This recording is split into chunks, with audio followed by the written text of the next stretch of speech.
Hello my dear student, welcome to my channel Sarman lecturer. आज का ये वीडियो जितने भी स्टूडेंट 2025 बोर्ड में विज्ञान का पेपर देने वाले हैं, आज का ये वीडियो उनके लिए बहुत ज्यादा इंपॉर्टेंट है।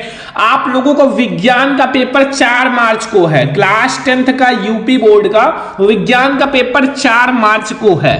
और अगर आपने इस वीडियो पे क्लिक किया है ना, तो आपको ये वीडियो लास्ट तक देखना है, क्योंकि ये है विज्ञान का असली पेपर जो बोर्ड एग्जाम में आने वाला है। ठीक है, तो 4 मार्च को अगर आप भी साइंस का पेपर देने वाले हैं और आप भी सोच रहे हैं कि हम कैसे लाएंगे 90%, 80%, 85% या कैसे पास होंगे, तो ये वीडियो आप लास्ट तक देखना।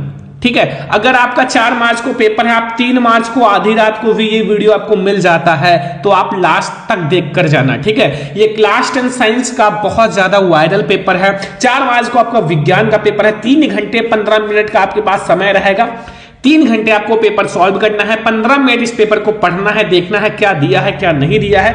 और 4 मार्च को यही पेपर आएगा आपके बोर्ड एग्जाम में, जो मैं आज बताने वाला हूं। सेम पेपर आपको बोर्ड एग्जाम में देखने को मिलेगा और आप लाओगे 95% बोर्ड एग्जाम में। और अगर आपको 3 मार्च को, मान लो आप नहीं देखा वीडियो, 3 मार्च को भी आपको ये वीडियो मिल जाता है ना, मान लो आप किस्मत वाले हो और आपको मिल जाए आधी रात को भी, तो आप ये वीडियो लास्ट तक देखकर जाना और सारा क्वेश्चन तैयार करके जाना। ठीक है, और आप भी लाओगे 95% क्लास 10 साइंस में। तो एक एक क्वेश्चंस को हम लोग समझेंगे। आपके बोर्ड एग्जाम में ऐसे ही पेपर रहेगा। ठीक है, और यहां अपना अंक क्रमांक डाल देना, यहां अपना नाम डाल देना। ठीक है, और यह है 2025 बोर्ड का विज्ञान का पेपर। कोड है 801 DD। क्या है कोड? 801 DD। और समय रहेगा आपके पास 3 घंटे 15 मिनट का और पूर्णांक आपका 70 नंबर का पेपर रहेगा। देखो, कुछ सामान्य निर्देश है। प्रारंभ के 15 मिनट जो है प्रसारथी को प्रश्न पत्र पढ़ने के लिए दिया जाता है। और यहां पहला है, यह प्रश्न पत्र 2 खंड आ और खंड बा में विभाजित है। खंड आ में जो प्रश्न है वो बहुविकल्पीय है, जिसमें 4 विकल्प उत्तर दिए गए हैं। सही विकल्प चुनकर OMR पत्रक पे आपको उत्तर भरने हैं। खंड बा जो है वो वर्णनात्मक प्रश्न है। खंड बा के लिए आपको कॉपी दी जाएगी और उसमें आपको लिखना है। ठीक है, दूसरा है, प्रत्येक खंड के 3 उपखंड का, खा, गा में विभाजित है। प्रत्येक खंड जो है वो, मान लो खंड आ है तो इसके 3 उपखंड है, का, खा, गा, और बा है वो भी का, खा, गा उपखंड है। ठीक है, और प्रत्येक खंड के सभी प्रश्न एक साथ आवश्यक है करना, और प्रत्येक खंड नए प्रश्न से प्रारंभ करें। सभी प्रश्न अनिवार्य है करना, और प्रश्नों के जो निर्धारित अंक हैं उनके सम्मुख लिखे गए हैं। आवश्यकता अनुसार अपने उत्तरों की पुष्टि स्वयं नामांकित चित्र व रासायनिक समीकरण के द्वारा कीजिए। तो ये कुछ सामान्य निर्देश हैं। और अब हम लोग प्रश्न की ओर बढ़ते हैं। ये बहुत ज्यादा वायरल क्वेश्चन है, सारा आपको तैयार करना है। खंड आ जो रहेगा वो बहुविकल्पीय प्रश्न रहेगा। इसमें उपखंड का है और ये 20 में 20 हमको करके आना है। 20 में 20 ऑब्जेक्टिव। जैसे पहला प्रश्न है, तारे के टिमटिमाने का कारण, ये 1 नंबर का ऑब्जेक्टिव है। ऑप्शन नंबर ए है, प्रकाश का प्रकीर्णन, प्रकाश का परावर्तन, वायुमंडलीय अपवर्तन, इनमें से कोई नहीं। तो क्या है तारों के टिमटिमाने का कारण? वो है प्रकाश का या फिर वायुमंडलीय अपवर्तन। वायुमंडलीय अपवर्तन। ठीक है, यानी कि सी वाला ऑप्शन बिल्कुल सही है। ठीक है, तो ये पहला प्रश्न है माय डियर स्टूडेंट। अब हम लोग देखते हैं क्वेश्चन नंबर 2। देखो, ध्यान से समझना एक एक क्वेश्चन को। क्वेश्चन नंबर 2 है, प्रतिरोध का एसआई मात्रक है। 1 नंबर का ऑब्जेक्टिव, प्रतिरोध का जो एसआई मात्रक है वो क्या है? ओम मीटर, कुलाम, वोल्ट मीटर या ओम। तो प्रतिरोध का एसआई मात्रक क्या है? V बराबर I R, R बराबर V अपान I। तो यहां से वोल्ट प्रति एम्पियर, और ये जो होता है ये ओम के बराबर होता है, 1 ओम के बराबर। तो जो प्रतिरोध का एसआई मात्रक होगा वो क्या होगा? ओम हो जाएगा। ठीक है, नेक्स्ट क्वेश्चन है, एक विद्युत चुंबक का क्रोड बनाने के लिए सबसे अधिक या सबसे उपयुक्त पदार्थ कौन सा है?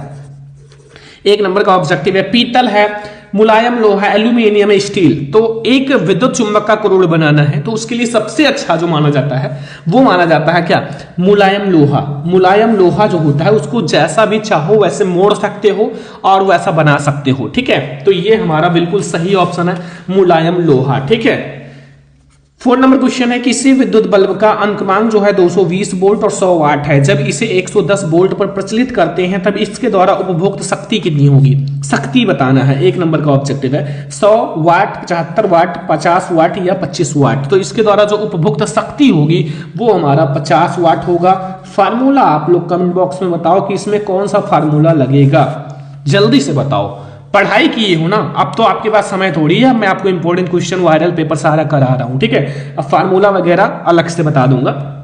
किसी गोलीय दर्पण तथा किसी पतले गोलीय लेंस दोनों की फोकस दूरियां -15 सेंटीमीटर दर्पण तथा लेंस संभावता होगा। 1 नंबर का ऑब्जेक्टिव क्या होगा? दोनों अवतल होंगे, दोनों उत्तल होंगे, दर्पण अवतल लेंस उत्तल, या इनमें से कोई नहीं। देखो सबसे पहले ये क्या है? निगेटिव है। निगेटिव है, निगेटिव का मतलब है अवतल लेंस हो या अवतल दर्पण हो, इसमें जो फोकस दूरी होती है वो क्या होता है? माइनस होता है। तो दोनों आपका अवतल ही होगा, चाहे दोनों अवतल लेंस हो या दोनों अवतल दर्पण हो, मतलब दर्पण हो या लेंस हो, कोई दिक्कत नहीं है, ठीक है। नेक्स्ट है क्वेश्चन नंबर 6 कि अभिनेत्र लेंस की फोकस दूरी में परिवर्तन किया जाता है। 1 नंबर का ऑब्जेक्टिव है पुतली द्वारा, दृष्टिपटल द्वारा, पक्षमाभी द्वारा या परिचारिका द्वारा। तो भैया अभिनेत्र लेंस की फोकस दूरी में अगर आपको परिवर्तन करना है तो ये जो होगा वो पक्षमाभी के द्वारा होगा। किसके द्वारा? पक्षमाभी के द्वारा। सी वाला ऑप्शन सही है, ठीक है। सारा समझ में आ रहा है ना, कोई टेंशन तो नहीं है। बहुत ज्यादा इंपॉर्टेंट वायरल पेपर है, 4 मार्च को बिल्कुल आग लगा दो इस पेपर को देख के। विद्युत ऊर्जा की इकाई का मात्रक है। विद्युत ऊर्जा की इकाई का मात्रक क्या है? 1 नंबर का ऑब्जेक्टिव है वाट है या किलोवाट घंटा है या किलोवाट या किलोवाट प्रति घंटा। तो भैया क्या होता है विद्युत ऊर्जा की इकाई का मात्रक? तो वो होता है किलोवाट घंटा, प्रति घंटा नहीं है, किलोवाट घंटा ओनली, मल्टीप्लाई में, ठीक है। समझ में आ गया ना? Question number 7। अब हमारा उपखंड खा स्टार्ट होता है जो कि केमिस्ट्री रहेगा, सभी को पता है। तो इसमें हमारा पहला है अम्लीय विलेन की पीएच वैल्यू। पीएच स्केल समझ में आता है कि नहीं आता है? यह है पीएच स्केल, अभी आप बता दोगे। बताओ, यहां से 0 से स्टार्ट होगा, 7 तक जाएगा, 7 से 14 तक जाएगा, 0 से 7 के बीच में अम्ल होता है, एसिड। 7 से 14 के बीच में बेस होता है, और यहां जो 7 होता है उदासीन होता है। अब बताओ अम्लीय विलेन की पीएच वैल्यू क्या होगी? 0 से 7, 7 से कम, 7 से ज्यादा बेस हो जाएगा। तो चलो बताओ, 0 होगा नहीं ना, 7 से कम होगा, ठीक है। ये भी नहीं होगा, 7 से कम होगा, ठीक है। नेक्स्ट, जल की कठोरता को हटाने के लिए किसका उपयोग किया जाता है? अगर जल की कठोरता को हटाना है तो हम किसका प्रयोग करेंगे? धावन सोडा, व्यंजक चूर्ण, बेकिंग सोडा या प्लास्टर ऑफ पेरिस। तो जल की कठोरता का अगर हटाना है तो हम धावन सोडा का प्रयोग करेंगे। धावन सोडा जो धोने वाला सोडा होता है उसका हम लोग प्रयोग करेंगे। 10 नंबर क्वेश्चन है, निम्न में से किस यौगिक का COO एक क्रियात्मक समूह है? COO का मतलब होता है कि जिसमें ओइक लास्ट में जुड़ा हो। इसमें ओन जुड़ा हुआ है, इसमें ऑल जुड़ा, इसमें नल जुड़ा हुआ है, इसमें ओइक जुड़ा हुआ है, ब्यूटेनोइक, इसमें ओइक जुड़ा हुआ है, इसलिए इसमें COO क्रियात्मक समूह होगा। COO, ठीक है। समझ में आ रहा ना सारा क्वेश्चन?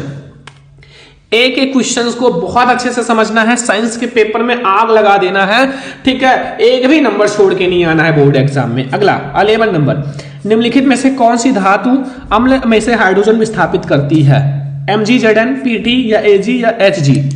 देखो इसमें एक होता है विद्युत रासायनिक श्रेणी, जो हाइड्रोजन के नीचे होगा वो अम्ल में से हाइड्रोजन विस्थापित नहीं कर पाएगा, जो ऊपर होगा वही कर पाएगा। ये नीचे है, ये नीचे है, ये नीचे है, केवल Mg और Zn जो है वो ऊपर है। और भी चीजें हैं बट यहां जो ऑप्शन में है वो Mg और Zn ही ऊपर होगा, ठीक है। समझ में आ रहा है ना सारा क्वेश्चन?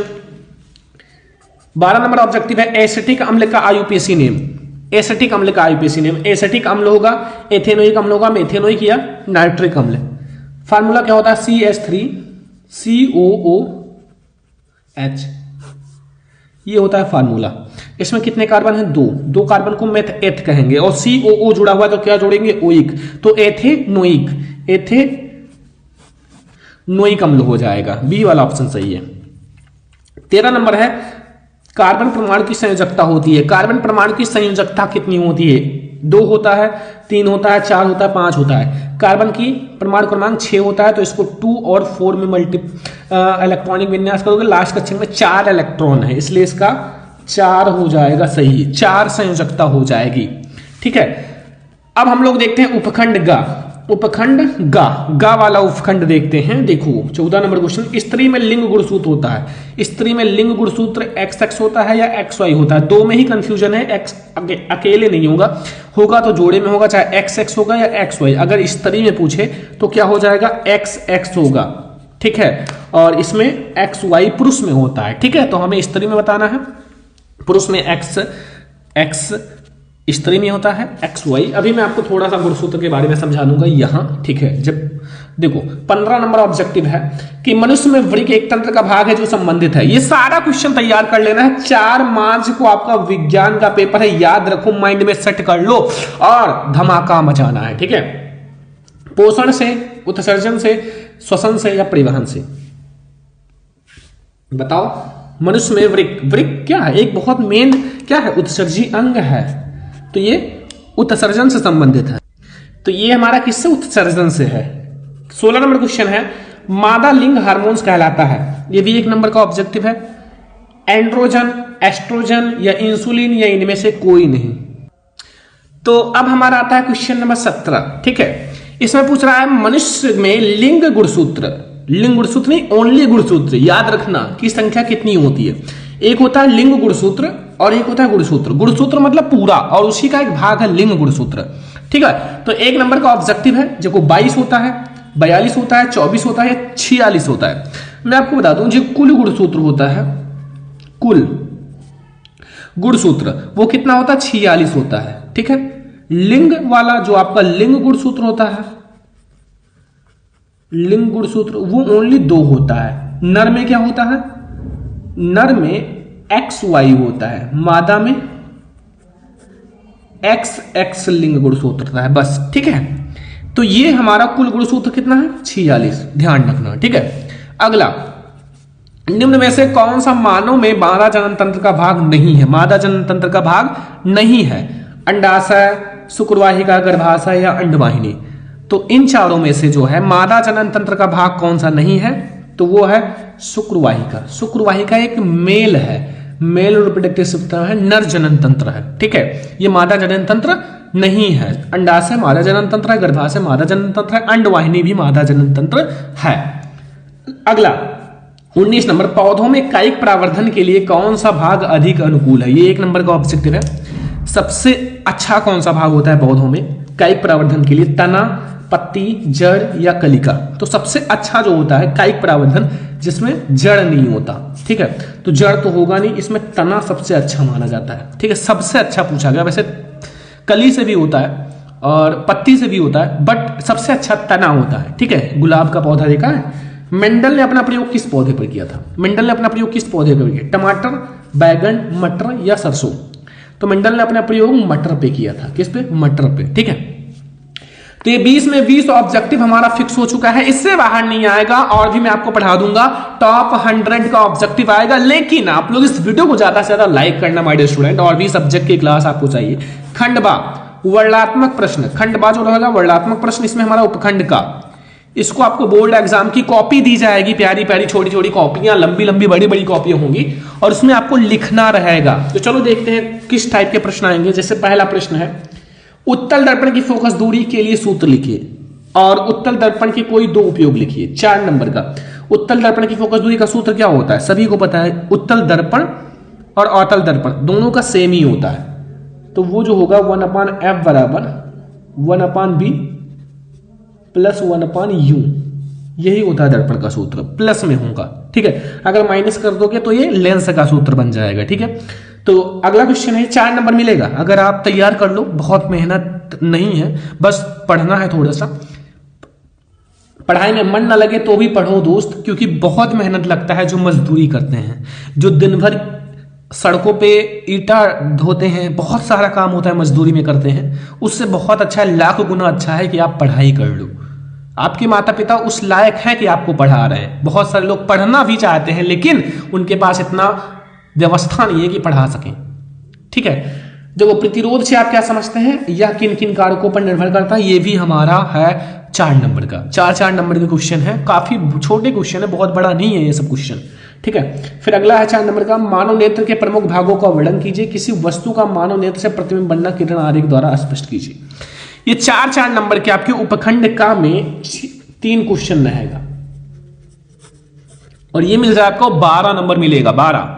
ठीक है, 4 नंबर के 3 क्वेश्चन रहेंगे और वो आपको देंगे 12 नंबर। ठीक है, अब एक क्वेश्चन आएगा 6 नंबर का, जो कि ये चौथा क्वेश्चन है, ओम का नियम क्या है? ओम का नियम आप लोगों की बोर्ड एग्जाम के लिए बहुत इंपॉर्टेंट था और इसकी सत्यापन के लिए आवश्यक प्रयोगों का परिपथ आरेख खींच के वर्णन करो। ये 6 नंबर मिलेगा। ओम का नियम बहुत इंपॉर्टेंट लॉन्ग क्वेश्चन है माय डियर स्टूडेंट, बहुत इंपॉर्टेंट लॉन्ग क्वेश्चन। अथवा अथवा आप ये कर सकते हो यदि कोई धारावाहिक चालक क्षेत्र पहला समांतर हो, दूसरा लंबवत हो, थोड़ा इधर हो गया है ये, दूसरा यहां कर लेना, ठीक है, लंबवत हो, फिर 60 डिग्री का कोण बनाते हुए रखा जाए तो चालक पर लगने वाले बल F की गणना करनी है, बल की गणना करनी है। तो ये 6 नंबर मिलेगा। आप ओम का नियम कर देना या फिर इसको कर देना, दोनों में से कोई एक ही करना है, ठीक है। और ये 6 नंबर आपको मिल जाएगा, ठीक है। बहुत इंपॉर्टेंट क्वेश्चन है। अब हमारा उपखंड खा शुरू होता है। अभी तक हम लोगों ने उपखंड का वाला कॉपी में लिखने वाला देखा, अब इसमें भी आपको खा वाला भी अच्छे से लिखना होगा। एक एक क्वेश्चन को बहुत अच्छे से लिखना होगा बोर्ड एग्जाम में, तब आपको बहुत अच्छा नंबर मिलेगा, ठीक है। 5वां है का ए है, इसका आपको संरचना सूत्र बनाना है। एक नंबर का संरचना सूत्र देखो, पहला है पेंटेनोन 3 बनाना है, पेंटेनोन 3। फिर दूसरा है 2 हाइड्रोक्सी प्रोपेनोइक अम्ल, 2 हाइड्रोक्सी प्रोपेनोइक अम्ल का बनाना है, ठीक है, समझ में आ गया ना। फिर बी वाला है उदासीनीकरण अभिक्रिया का आपको मतलब परिभाषा भी लिखना है, उदाहरण भी देना है। उदासीनीकरण अभिक्रिया, जब अम्ल और क्षार आपस में मिलते हैं तो वही आपका लवण तथा जल बनता है, वही हमारा उदासीनीकरण अभिक्रिया होता है। सभी ने पढ़ा होगा ये सारे टॉपिक्स, बहुत इंपॉर्टेंट है, दूसरे ही चैप्टर में है। तो ये 2 नंबर, ये 2 नंबर, 4 नंबर, और ये 4 नंबर का क्वेश्चन है समझाती श्रेणी क्या है, उदाहरण के साथ समझाइए। ये 4 नंबर का है, तो 4 नंबर के 2 क्वेश्चन रहेगा, आपको 8 नंबर मिल जाएगा, ठीक है। 4 × 2 = 8 नंबर।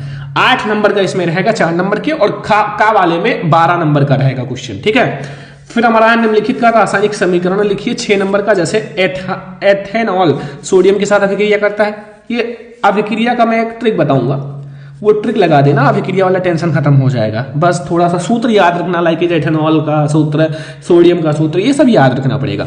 एथिल अल्कोहल को 443 डिग्री ताप पर शांत सल्फ्यूरिक अम्ल के साथ गर्म किया जाता है। मेथेन को वायु में जलाया जाता है। एथेनाइक अम्ल का एथेनॉल के साथ अभिक्रिया, एथेनोइक अम्ल का सोडियम कार्बोनेट के साथ अभिक्रिया, एथेनोइक अम्ल का सोडियम हाइड्रोजन कार्बोनेट के साथ अभिक्रिया। अथवा ये नहीं आता तो और भी आपके पास ऑप्शन है जो कि बहुत आसान होता है। देखो ये टिप्पणी लिखना है, निम्नलिखित पर टिप्पणी लिखिए 6 नंबर।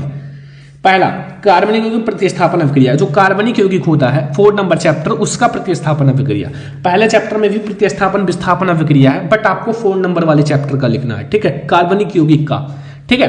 फिर हमारा है रासायनिक साबुन की सफाई की प्रक्रिया, जो साबुन की सफाई यानी कि साबुनीकरण की प्रक्रिया। समजातीय श्रेणी, ये 3 पर आप टिप्पणी लिखोगे 2 + 2 + 2 मिलेगा, यानी कि 6 नंबर। 6 नंबर आपको मिल जाएगा माय डियर स्टूडेंट।